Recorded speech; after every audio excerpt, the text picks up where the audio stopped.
نحمدہ ونصلی ونسلم علی رسولہ الکریم اما بعد۔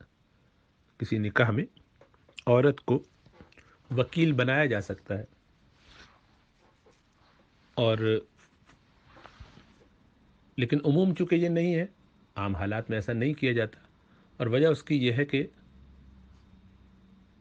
عورت جس کی وکیل بن رہی ہوگی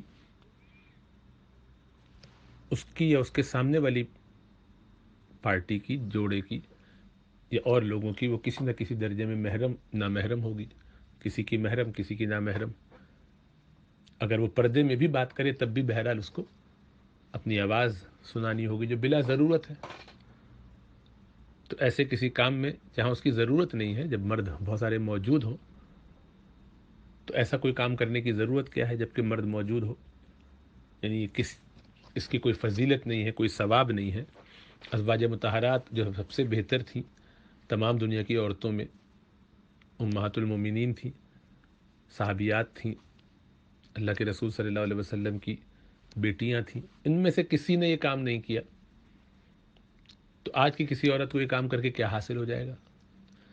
کوئی فضیلت کی چیز تو یہ ہے نہیں، یہ کوئی ایسا، یہ تو ذمہ داری ہے۔ عورت کی فضیلت ماں بننے میں، مردوں کے لیے کھانا وغیرہ پکا کے تیار کر کے کھلانے میں ہے، کہ کھلانے والے کے بڑے ثواب، بڑی فضیلتیں آئی ہیں، بلکہ دعا کی جاتی ہے کہ جس نے کھلایا، جس نے پلایا، اس کو اس کا اجر دے اللہ سبحانہ و تعالی۔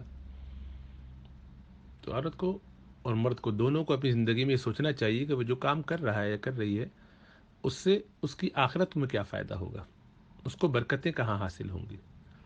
بس صرف اس لیے کرنا کہ ایک یونیک سا کام ہوگا، کسی نے نہیں کہ ہم آج یہ کام کر لیتے ہیں، ایسے کاموں سے بچنا چاہیے۔ دیکھا دیکھی یا ایکوالٹی کی ایک بیماری، مساوات کا ایک ڈرامہ ذہنوں میں رچ بس گیا ہے، ہم خود کریں گے یہ کام، یہ سب پاگل پنے کی حرکتیں ہیں۔ ایسی جہالتوں سے بچنا چاہیے۔ جس کے بارے میں سوال کیا جائے گا اس کی کوئی فکر نہیں ہے، اس کی کوئی تیاری نہیں ہے۔ اللہ کے یہاں کون سا عمل مجھے محبوب اور مقبول بنا دے گا، اس کی فکر نہیں۔ وہ کام کرنے چاہیے جو یونیک ہو، تاکہ نام ہو دنیا میں، پتہ چلے ہم پہلی عورت ہیں جس نے کسی کی وکالت کی نکاح میں، مثلا، یا ہم نے امامت کی، یا ہم نے نکاح پڑھایا۔ یہ سارے بے تکے جاہلانہ قسم کے شوق ہیں ان لوگوں کے کہ جن کو اپنی زندگی کا مقصد بھی سمجھ میں نہ آیا ہو، وہ ان کاموں میں ہی لگے رہ گئے ہوں کہ دوسرے کیا کرتے ہیں کہ ہمیں کس طرح سے نام مل جائے، کوئی شان ہو جائے، کوئی ہماری نفس کی پرورش ہو جائے، اور دل مطمئن ہو جائے کہ ہم نے بھی کچھ ایسا کارنامہ کیا ہے کہ لوگ ہمیں یاد رکھیں بعد میں۔ بس اللہ ہدایت دے بھائی، شریعت نفس کی اتباع کے لیے نہیں آئی ہے، اللہ کا حکم ماننے کے لیے آئی ہے، نبی کا طریقہ اپنی زندگیوں میں لانے کے لیے آئی ہے۔